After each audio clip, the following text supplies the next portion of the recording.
Welcome to Disability Empowerment Now, Season 4. I'm your host, Keith Murphy DiCancini.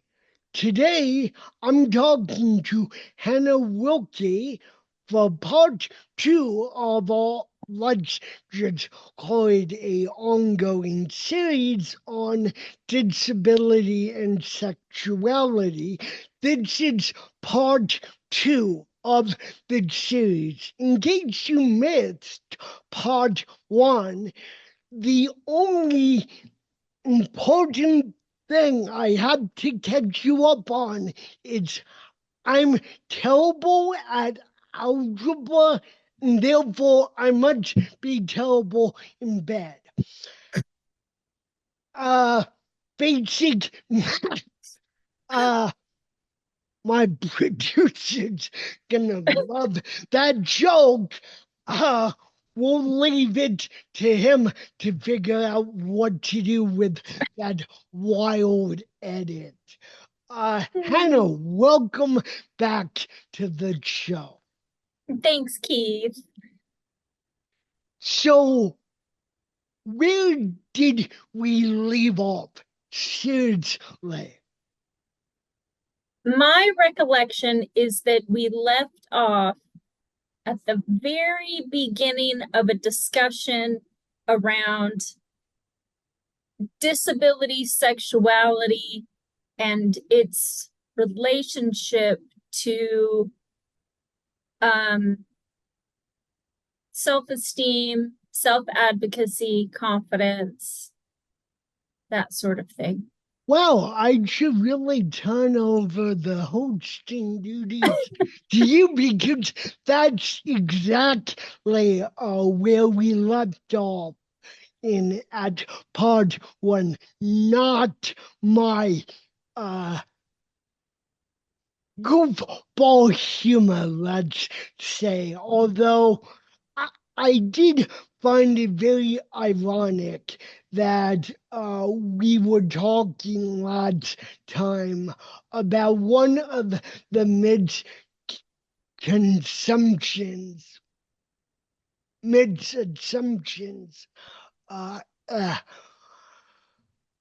on basic skill to understand and be able to comprehend sexual expression and sexual identity. And you made that comment that people will assume that people who can't do basic math or complex math, as you said, can't understand sexuality or consent. And I didn't miss a beat. I said, well, I failed algebra 3 times in high school. That's a true story. So then I must be terrible in the bedroom because those two things absolutely go together and make perfect sense. Cue the sarcastic eye roll that I'm not gonna bother doing because what's the point? Anyway, sexual identity,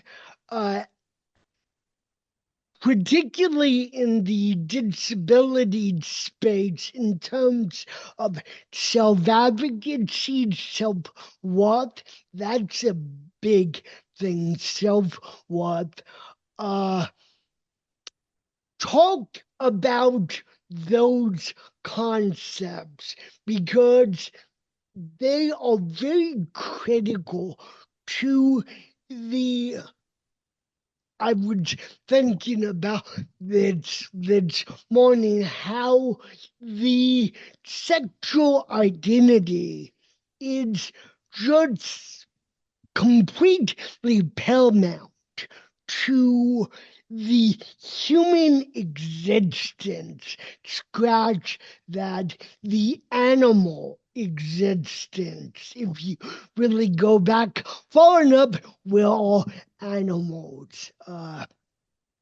That's so explanatory there. Why do you think that caregivers, parents, aides neglect the sexual expression and sexual identity of people with disabilities, and how it's that harmful for long-term development? I think the short answer is always ableism. Okay. That's really what we're talking about. But in order to address it in a practical way, we need to break it down a little bit from there. I think most families, family caregivers are scared because there is such a high rate of abuse and exploitation, and they don't know how to make their children safe, but yet also educate them about sexuality. So while it is related to bias, I don't think that's usually what's motivating families. Now, paid providers, I, in my anecdotal experience, provider organizations have a really difficult time not infantilizing their clients. Um, Could you please define the term infantilizing and infantilization? Because I believe that term will come up quite a lot during the discussion. yeah, it's a pretty common thing to witness. Really, it just means treating somebody like they're a child, um, an infant, when they're an adult. And you see it in a lot of different ways. I think, again, it's just a reflection of the ableism that we live with every day in our culture. This idea that if you have a disability, you're childlike. It's a very old stereotype, and it's just still around. Um, you'll see different versions of it. The one I like to point out is, say somebody at a grocery store, they're a bagger, they have a cognitive disability, and they're 35, right? A grown man. Yeah. But yet Oh, grown woman. or a grown woman, of course. And then every little old lady who comes through the grocery stand pats their head and pinches their cheeks and talks to them like they're 10. It's so common. You see that, you So see. dehumanizing, Mhm. too. I mean, particularly at that age, but really any age past the age where that's appropriate, acceptable Mhm. behavior to do to another person. Yeah. And it infiltrates pretty much every aspect of sex education because there's this assumption that and the majority of my experience is with folks with cognitive and developmental disabilities. So I'll just say that when I'm making generalizations, that's usually Yeah. the group I'm generalizing about. Um, One of the other things you'll see is, young women being dressed as little girls, not being allowed to do things that we culturally associate with being a woman. So no dating, maybe no makeup, no revealing clothing. They might not go anywhere without their family. I think it just crops up in a lot of different ways. And when you start to have these conversations with families, often one of the first things you hear is, well, how would they have sex? How would she meet anybody? Yeah, You know, that was the reference I made in Tom Shakespeare's book, The Sexual Politics of Disability. A, a young woman's family thought that her being in a wheelchair would somehow negate her sexuality and was shocked, just shocked that she brought home her high school boyfriend. And again, paraphrasing, we thought your disability would take care of that and that we would be saved this embarrassment. Really?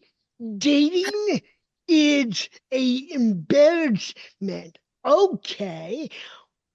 Have I been in a coma for the last 80 years? What have I missed? Hannah, what have I missed?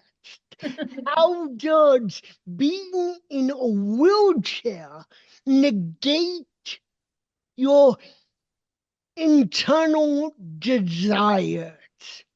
right. I mean, that's what's so absurd about it is it really is based on nothing except for ableism. There's no facts involved in this conversation. So I think, but like I said, I think with most families, it comes from the fear of their child being vulnerable. The ironic thing is that the best protection from sexual abuse and exploitation is confidence and education. Yeah, exactly. It's just so mind boggling that, well, you go back uh, decades and I mean, we were talking about this last episode where sex was only intended for marriage, and that the blushing virgin would learn, who's a woman, who would learn sexual expression from her new husband, who may or may not be a virgin. We don't know. But I mean, it's just like, I, I, yeah, just throw two people into a physical arena and let's just see what happens. When has that ever been a good idea? It's just like, yeah. Yeah. So anyway, go on. Yeah, I think I mean, obviously there's cultural differences and some people feel very strongly about, you know, being a virgin until you get married. But Which there's nothing wrong with that. I have to point out that's a critical pillar of your inner beliefs, whether it's fostered by your religion or just your self belief. That's fine. We're not saying that's wrong, whether you have a disability or whether you do not have a disability. That's right. I think the fact is that the United States has a very problematic relationship with sex education, and we always have. Um, Communities differ widely in their beliefs around how to talk to children and young people about sex or if to do it at all. But then when you throw ableism into that mix, even people who may otherwise consider themselves open minded about sex education will sometimes draw a line about educating people with disabilities. There's, when you look at the history of ableism and discrimination, there's a few common stereotypes that you see. One is this naive child that, regardless of how old they are, they'll just forever be a baby to be taken care of. Yeah. Right. One of the other stereotypes, though, is that if you have particularly a cognitive disability, that you're oversexed, that you can't control your impulses, that you're dangerously need to be held in seclusion away from any sexual stimulation because you wouldn't be able to handle it, couldn't hold yourself back. That's still out there. And this idea that if you teach young people about their bodies and about sexuality, that somehow you're flipping on that switch of compulsion. And Wait, wasn't there a board game that we use to play with children or watch them play? I believe it had little tools. It's called Operation and learning about the human body. I mean, it's like yeah, it's just it's absurd. It's all absurd. I mean, there are situations where people who really struggle with impulse control and compulsive behavior, when they start utilizing masturbation or watching pornography, it can become something that's difficult for them to control. But that said, that can also happen with people who do not have a disability, right? So that's not stopping people from talking to their non-disabled kid with impulse control struggles, right? So it's not any more relevant to the disabled community than it is to the non-disabled community. It's just really an excuse, you know. yeah, and I mean, uh, uh, we should really rename this podcast. Welcome to the absurdity hour, folks. Where we discuss all the absurdity regarding sexuality in general. Uh, but no, it's just fascinating how, if you want to pull away from disability for a second, and I'm sure this will shock no one, and if it does, my heart goes out to you that I'm the first person to tell you this. Uh, but it's if we have a guy, a young guy, who sleeps around. He must be a stud, a man, a manly man, a lady killer, metaphorically speaking, a bull, an ox, on and on and on. With a young woman who had the same experience or anywhere close to that, we'd simply call a slut or a whore. Mhm. What's wrong with this picture? Again, absurdity out of folks, and then you pull in disability, Mhm. and those derogatory terms become even more derogatory Mhm. in and of itself. And you don't need to have a cognitive disability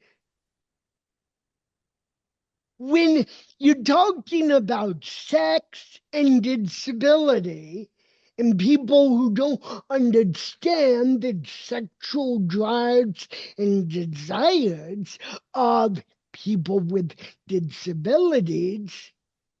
We might as well all have cognitive disabilities. And that's not a slam on cognitive or intellectual disabilities. It's just another derogatory term that people use to shame people with disabilities in regards to their sexual expression, sexual identity, and self worth overall. Am I wrong about that? No, and I think, I mean, I do want to make sure that while the people understand that while the barriers are different for folks with a physical disability, it's not much different. There's still a ton of bias. You still see the same stereotypes. I think when somebody uses a wheelchair or has a mobility, Crutches. yeah, a mobility device of some sort, I think they the perception of them as a potential threat goes down. People don't think of them as you know, becoming obsessed about it or not being able to control themselves because they see the mobility limitation as renders that person safe. That in itself is a ableist stereotype, of Yeah, course. yeah. But so you'll often see even men who have some kind of mobility component to their disability, whether it's cerebral palsy or spina bifida or, what have you, those men are often babied more than a man who only has a intellectual disability. Wait, say that again and then Yeah. explain to me why. Okay. Okay. So let's say you have two young men in their 20s. One has Down syndrome, one has cerebral palsy and uses a wheelchair. The young man with Down syndrome people could very often, I will say, are concerned that if they start to talk to that young man about sex, if that young man understands what sex is, if he starts to masturbate, anything like that, any sexual activity, we run the risk of creating a sexual deviant, somebody who could potentially be out of control and not be able to hold themselves back, right? Yeah. That same kid in their 20s who has CP and uses a wheelchair, people do not worry about that same risk because they don't see that young man as a potential threat. Instead, it goes the other way. Oh, you poor thing. You're in a wheelchair. Well, you must not really want to have sex. I mean, does all that stuff even work? Yeah, okay, go on. So you see these Yeah, weird, detailed, nuanced stereotypes. It's not cut and dry the same across the board. I also think that some communities experience a lot less of the ableism. For example, people with spinal cord injuries very regularly are talking to their healthcare providers about their sexuality. It is exceedingly common. I don't know if that's because usually people who have a spinal cord injury are a little bit older, right? Maybe they're in high school or their early 20s when it happens. Potentially they already have a partner, maybe they even have a marriage, and it's considered one of the most important topics for somebody to discuss with their doctor. I don't know why that is, yeah, but it is. It's the it's one of the only kind of, you know, identity groups within the disability community that I see regularly having access to accurate, sex positive education. Not when they're young, like not as a child, but with their healthcare providers. It's absolutely everyone is open to talk about it. I will say there's other disabilities where you don't see quite the pushback. Um, they tend to be treated more like a non-disabled person when it comes to sex ed when they're young, which is folks that are deaf or hard of hearing.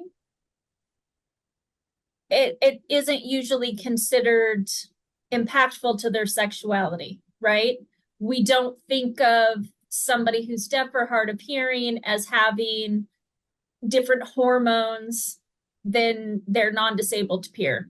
yeah, I will say that that's kind of true with folks with vision disabilities. yeah, And not completely, because you do see a lack of sex education of young blind kids unless they're in an isolated learning environment, like a state-run school for the deaf and blind. If they're in a public school, I think it's similar to kids with intellectual disabilities in that the teachers really struggle to include them in those classes because they don't have adequate training in how to adapt those lessons for kids with visual disabilities. And so let's talk about sexual deviancy Mm-hmm. because that's also a topic that uh, Tom, that comes up a lot in research and in misconception of people with disabilities, where all the, to use a very broad scale, will either all asexual, lacking any sort of sexual drive, which again, if that's you, there's no problem at all. It's when you use a broad brush, like I'm using to paint the uh, entirety of the disability community or a certain section of the disability community or any community as either asexual or sexually deviant. Mm-hmm. first of all, those are opposite ends of a very, very, very broad spectrum, and it just doesn't work that way. No, Nothing does. I mean, why would we think that sexuality, you either have point A or in the next galaxy, point Z? It just boggles my mind. But let's talk about sexual deviancy and why we overprescribe it in yeah. our thinking. Almost, not almost, most, even further than thinking that people with disabilities magically don't have a sex drive at all. What is it about deviance and disability?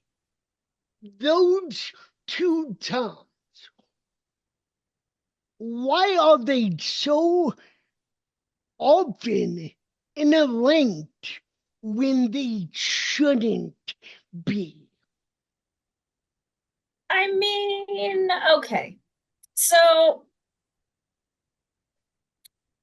I don't know that I'm really in the best position to tackle this topic, but Try your I'll best. I'll I'll uh, I'll I'll take a stab. Um, I think that culturally, not just us, in general, humans in groups, right? That we often other things in order to shore up our connection with our community. So we find reasons why we are like each other, and and how we do that is often by pointing out how somebody else is not like us. Okay? Yeah. So anything that is other is automatically deviant. It's villainized, right? Because it's not us. It's not safe. It's not attractive. And we do that in sexuality with people with disabilities, for sure, people who are queer identified, um, asexual, people in poly relationships, people who are interested in S&M. I mean, we do it with kind of every type of sexual expression except for man, woman, married, missionary style, right? Like anything other than Thank that. you for bringing that back, because if you want, I was going to. That is the basic primary root of what mankind thinks encompasses the entire totality of sexual and healthy sexual expression. It's that man, woman, marriage, missionary style, and for procreation. Mm-hmm. Yeah. Uh, And I, let's just not beat around the bush here. I mean, it's like there, therein lies the starting point of the basic understanding of sexuality and then how that has or hasn't evolved in the last,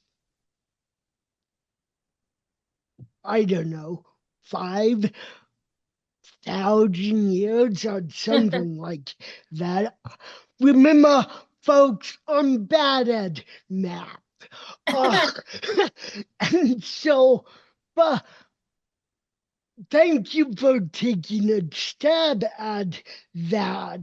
I now want to ask the opposite question, which I think you already alluded to, is why do you think it's easy for people to assume that if, if people with disabilities are not sexually deviant, then we must magically not have sex drives, be asexual. Why do you think that is so prominent and has been for quite some time? I think that goes back to the very old stereotypes of people having intellectual disabilities and being childlike. But when you read early research or um, how they came to different conclusions around various diagnoses, right? When things hundreds of years ago, it was very often intellectual disabilities were very often described as remaining like a child. And people have a lot of associations with that. Somebody who's innocent, somebody who's um, has no malice. It's I find it interesting because honestly, I don't equate childhood with any of those things. But it's an old stereotype, and I think it's still around. The idea that if you, well, like the example you've been using, if you struggle with some types of complex um, challenges, like algebra, then then I'm never gonna live that down, am I? So if that's the case, then you must not have the potential to contemplate more complex relationships, falling in love and wanting a family and that sort of thing. I mean, it again, it's based on nothing. It's No, it's really isn't because here's a biology fact that flies in the face of everything about that. And it has to do with young women. Biology lesson, and you can correct me if I'm wrong, that by the age of 10, the female body starts preparing itself for the birthing procedure. Or am I right about that, or am I slightly off in my facts? I may be going off history in that young women were mothers at a significantly younger age. And then uh, I, I think I remember reading that correctly, and that uh, 13 is when the menstrual cycle starts happening. But I'm Yeah, not a biology teacher, there's obviously. a range. There's a range. It's related to, you know, your genetics. It runs in families to have your first period in a certain age range. Um, it is related to your percentage of body fat. There's a little bit more that goes into it. Yeah, but the But overall yeah, point I was trying to make is if Mother Nature, if biology has its own guidelines that prepares one of the woman for eventual procreation at sure. such a young age, regardless of the history, doesn't that fly in the face of the assumption that because if the female body is already gearing up for that process, what I mean, who are we to question uh, Mother Nature and biology? It just does not make sense to me that we would assume that people are Yeah. forever childlike, and some people are. And again, not trying to disparage that at all, but just using that blanket assumption is it, it boggles my mind. Uh, I mean, really, we're just talking about ableism and discrimination. It's really that simple. It doesn't come from anywhere else. I mean, you know, it's not logical, it's not scientific, it's based in, I don't know, it feels like forever, but it's not really forever. Hundreds of years, um, maybe more. I don't know. But different communities it's have dealt with. more, it's definitely more. Uh, Yeah, it's just, I mean, this is the unending topic, which is why I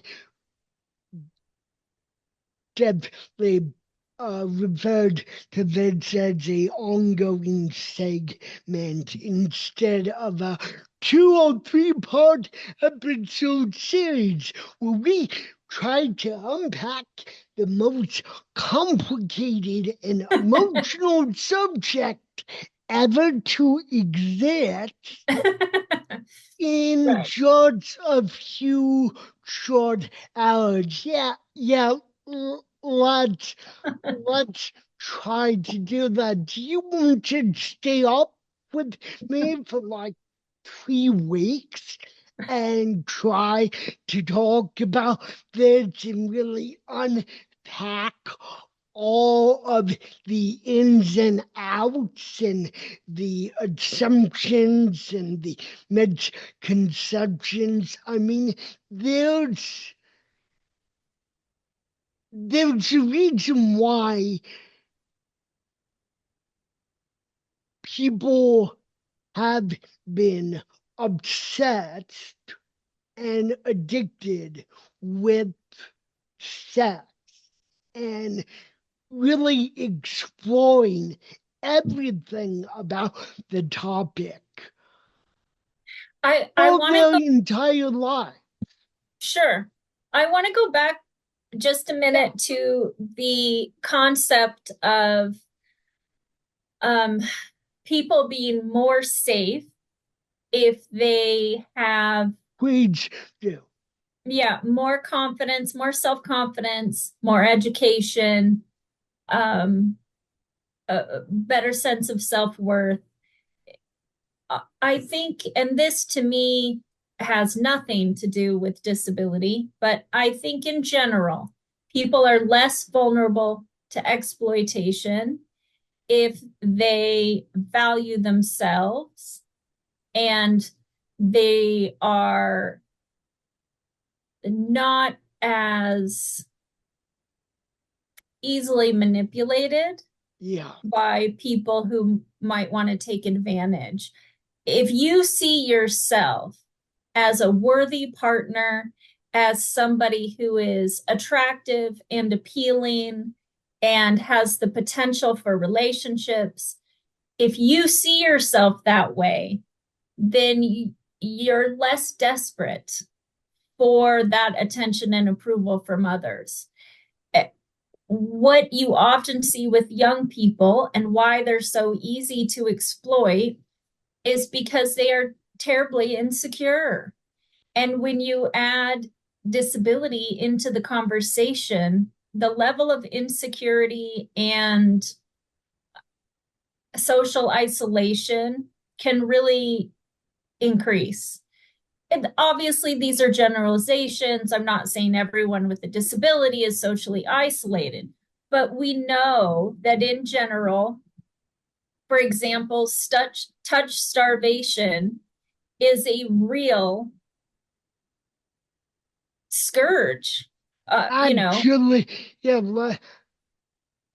to bring back to basic biology, if a baby isn't touched, the first several hours since its arrival on this planet, it dies. Humans are foolish to think that somehow we outgrow the touch starvation or the lack of touch annihilation, uh, qualm, no, qualm, conundrum, uh, not a conundrum, a very serious problem because everyone, I don't care who it is, I don't care your intellectual level, everyone has a physiological and emotional need to be touched, to be held, to be cuddled, and that does not only apply to humans. I mean, my dog right now is looking at me, expecting me to either cuddle her, pet her, or feed her, or walk her, or somehow all of the above at the same time. If anyone figures out how to do that, please give me a call or drop me an email. But the point is, touch starvation does not magically or otherwise go away.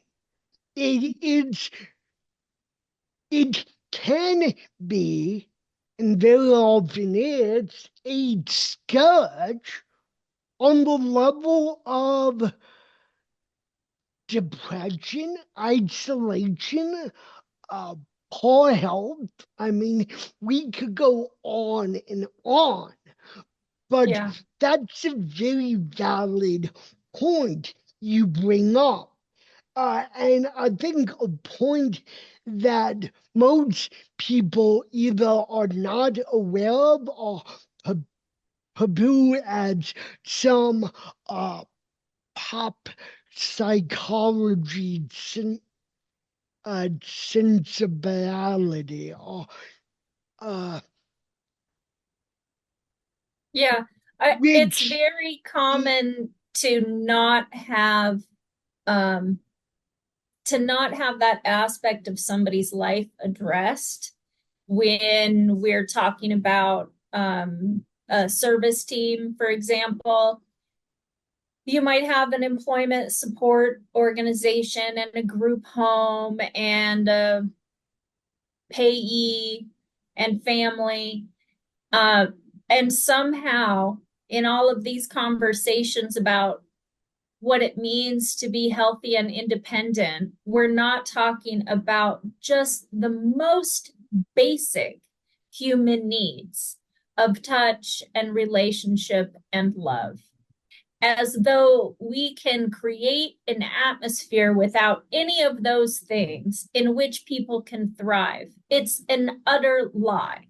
It is absolutely impossible to have thriving people without touch, social relationships, and love. yeah, So the fact that it won't even be included in a conversation of people whose literal jobs it is to help somebody have a good life, it's very disheartening. And I personally tend to focus on the groups of people that I think can have the largest impact when it comes to having these conversations. So that's usually parents, or provider agencies or self advocates. Sometimes, if you educate self advocates adequately, they will drag everyone else forward with their parents and their providers kicking and screaming. Once people understand that they have these rights as a human being and that there are safe supports out there, that they can have all of the things that other kids have been talking about, once they truly believe that, usually that's all it takes. And everyone else just has to suck it up and be along for the ride. yeah. I mean, why all all asks a very, it seems to me a very obvious question, but we know, a person can assume how critical a sexual identity, sexual self-worth will be to the average person throughout their life. Why do you think, what do you think it means to a person with a disability? And how do you think that a person can adopt a healthy sense of sexual identity to themselves, Right. even I, if you know, they're not around people who would agree? yeah, I really do think that, and this, I feel like this is true of all people, okay? Not just people with disabilities. I think that most of us grow up in an environment that's not particularly nurturing of that aspect of our humanity, and that we have to create that healthy It's sense a of self. detriment. It's really a detriment that can and often does follow a person throughout their entire lives if it's Absolutely. not addressed. Yeah. And so I think that, part of being the puritanical country that we are, most people don't grow up with a healthy sense of their own sexual self.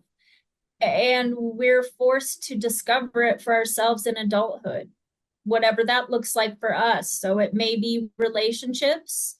It's a lot easier to explore your sexuality in the context of a safe, healthy relationship.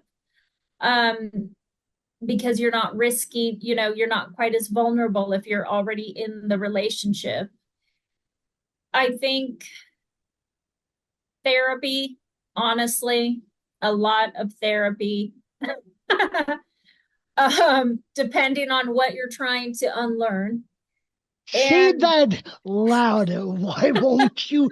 And say it like 5 trillion more times. I know I at least take a little bit of have a little bit of hope because younger people seem to not have the same aversion to the concept of therapy as older folks. And that gives me There hope for is the hope, kids. Obi-Wan, there is hope. Yeah. Yeah, I think so. And also, I think it's interesting to be old enough to have seen the shift in pop culture and how sexuality is addressed. It's still unhealthy and unrealistic and ridiculous, but there are little pockets of honest sexuality out there in the media. And that's something that basically didn't exist my entire childhood and young adulthood.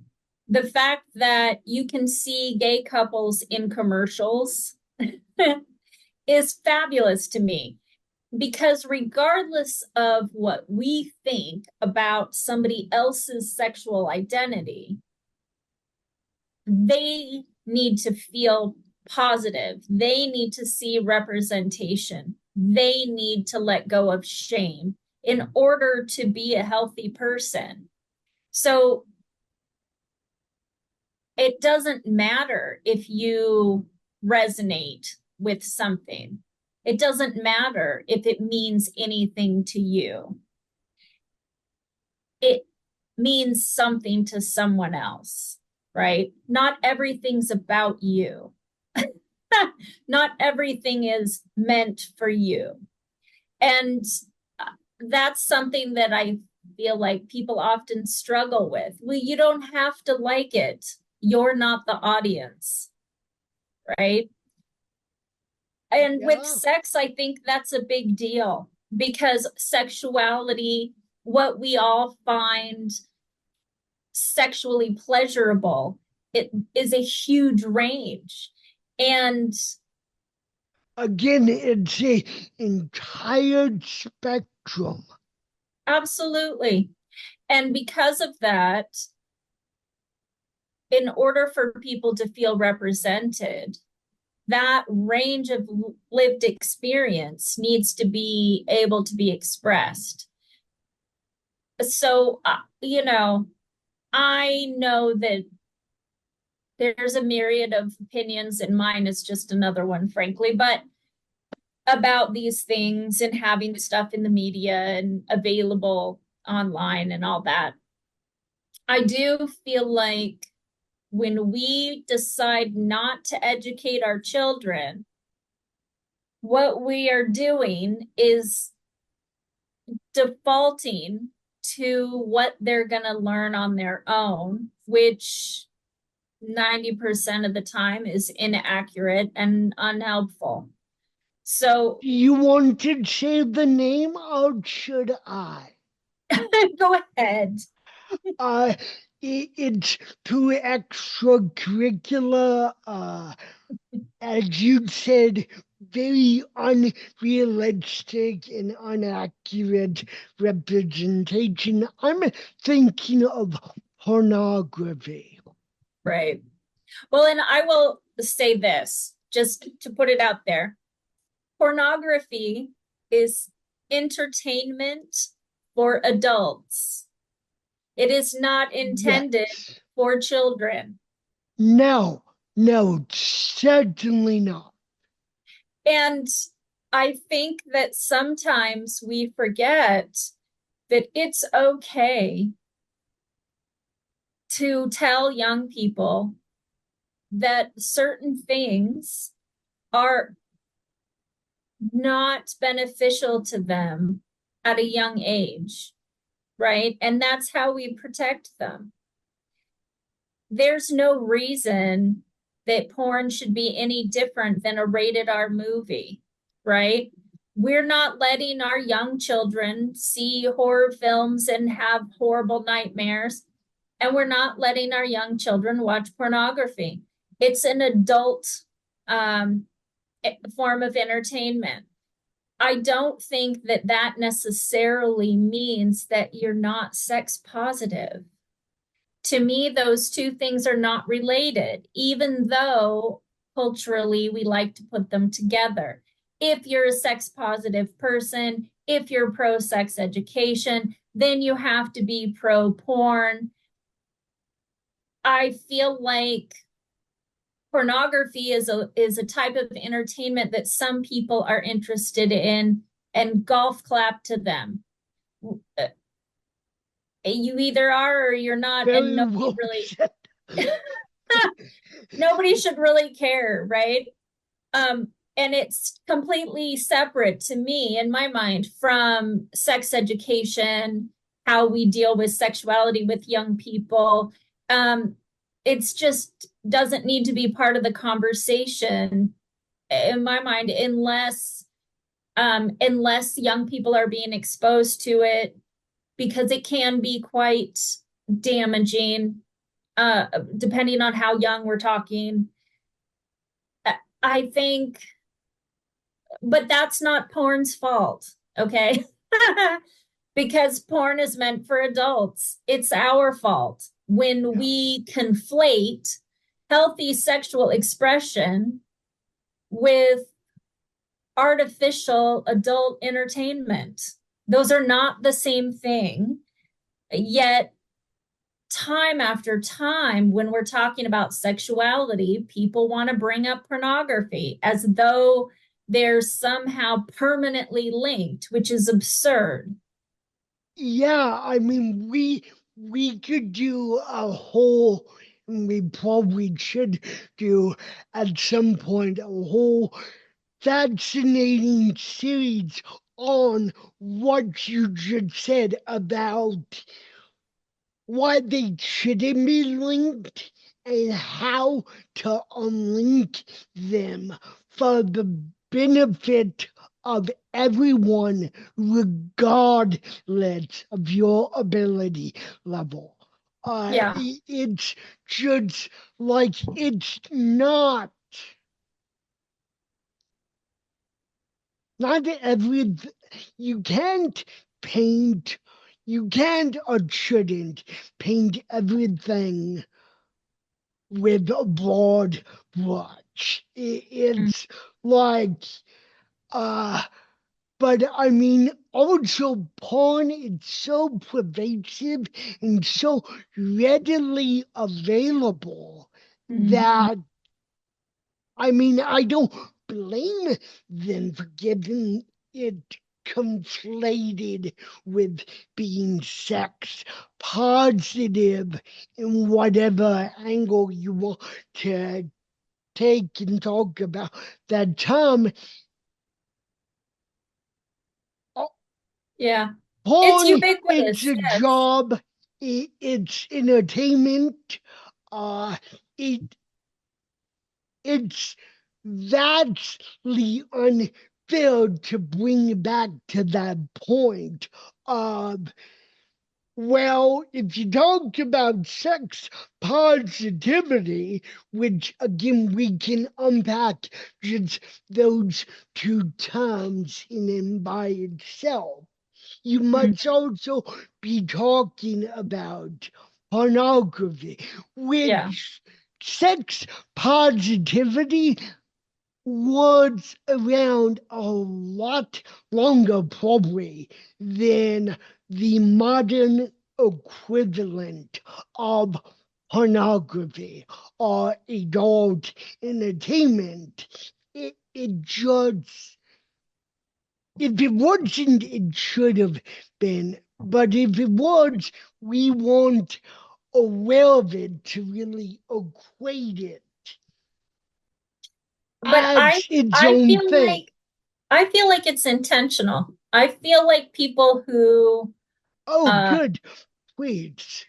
I feel like people who do not believe in the concept or the benefit of comprehensive sex education are intentionally attaching it to sex work and pornography in order to act as though if you agree with one, you therefore are accepting of children being exposed to all of those things. No sex educator that I have ever met, okay, or ever read, Yeah. or anything is talking about exposing children to pornography or sex work as part of their sex education. Yet, when you hear critics, that's exactly what they want to bring up. Well, if we're going to talk about condoms in school, then hookers and porn. It's the stupidest, but I think that it's Again, intentional. welcome to the absurdity hour, folks. You've been listening to That's Our Caleb. Blah, blah, blah. Continue. It's just like, again, that point is so, because I assume that there are a lot of people out there who come. I mean, what you just said about practicing safe sex, well, that equates hookers and pornography and sex workers. Those are all different terms. People, you can't and shouldn't be able to link them. It's just safe sex is different than pornography. Uh, it, on sex work, I mean, we could talk about sex work and the intersectionality of in relation to the disability community We for should, yes, hours and yes. hours and Let's have that hours on conversation, end. Keith. Put a pin in it. We should put that in our parking lot. Yes, no, of course. And so, wrapping up, there's there's no way else to say that ongoing series on disability and sexuality. Congratulations, Hannah, you have another job. I uh, love it. well, uh, but what how I like to wrap up every interview, and I often view interviews as the introduction to a larger topic, which most of them become larger topics, and they link back between seasons or in even current seasons. But I always like to ask these two questions in case there are any aspiring self advocates who want to get into your line of work, which clearly you have a passion for intellectually and everything else, which again, people should have that passion for something they really care about and want to really give back to the community or to certain sections of the community that are often voiceless minorities, Mm-hmm. which we've hopefully already alluded to that proper, positive, or basic sexual education uh, to students with disabilities is severely lacking in this country and really always has been. Yeah. So, if there are any self advocates who want to become more proactive in facilitating sexual education, what would be some action points or some advice you would give them? First, I want to say, please join us. We need you. More voices, the better. Self-advocate perspective is the most important perspective. The only reason I do this work is because there's not enough self-advocates doing this work. So please, I wish. Please repeat that because that's a very important point. Exactly. The best sex educator for somebody with a disability is a person with a disability. Self-advocates will always provide the best service to their own community simply because of their lived experience. It is essential for caregivers, for providers, to listen to the lived experience of people with disabilities.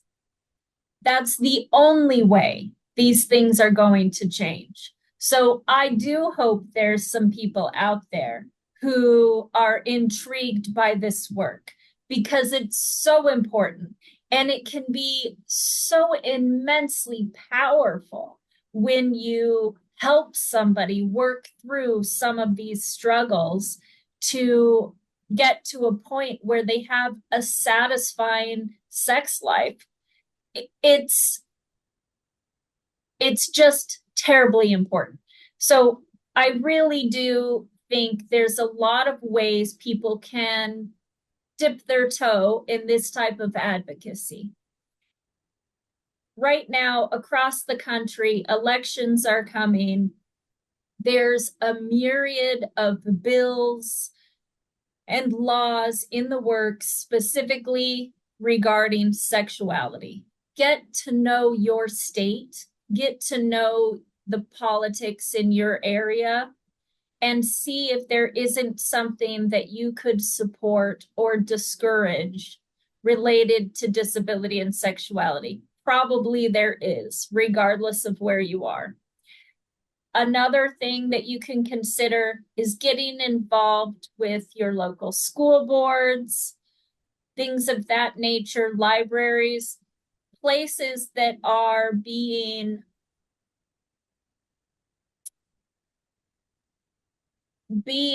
forced to limit the availability of effective tools for sex education.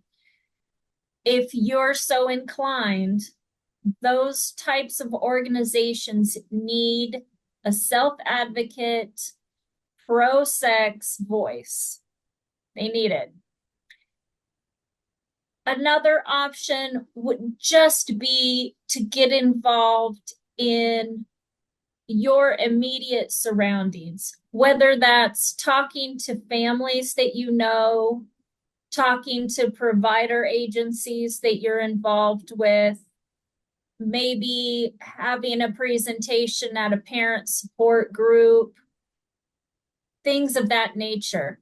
Try connecting with your local Center for Independent Living. Often they're a fabulous resource for self advocates trying to create outreach and education opportunities. There's no way that you can be involved in sex education that won't be impactful. We need it desperately, disabled or not. Sex education is it's being attacked in a very real way all over the country. And as people with disabilities, we need to acknowledge that our friends are going to suffer the most from these attacks on sex education. We're already marginalized in these conversations, and it's just going to get worse. So anything you have the energy to do is going to be helpful and useful. Advocacy can take place in lots of different ways. And any way you do it will be meaningful. So I like to think that both advocates with disabilities and those who have yet to discover or embrace their own disabilities listen and watch this program. I'm not naive enough to think that both groups or groups within those groups take away the same things from every episode. So, as my guests, what do you hope that advocates with disabilities take away from everything we've talked about across these episodes? And what do you hope that those who have yet to discover their disabilities take away from these episodes?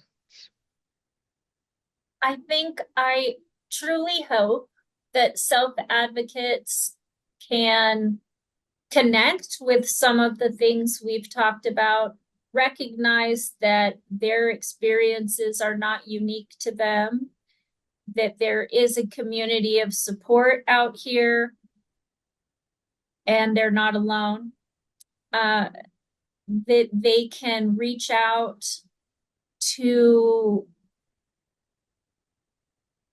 others who are like-minded and get the support that maybe they haven't gotten in their younger years.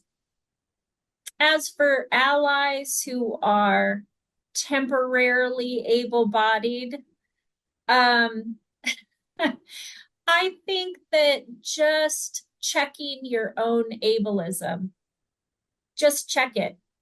When you're making an assumption about that individual in your life or some individual you see or encounter, check that bias. Where did that come from? Is it legitimate at all? Or is it just something that you grew up around? Maybe a stereotype you've been exposed to in the media?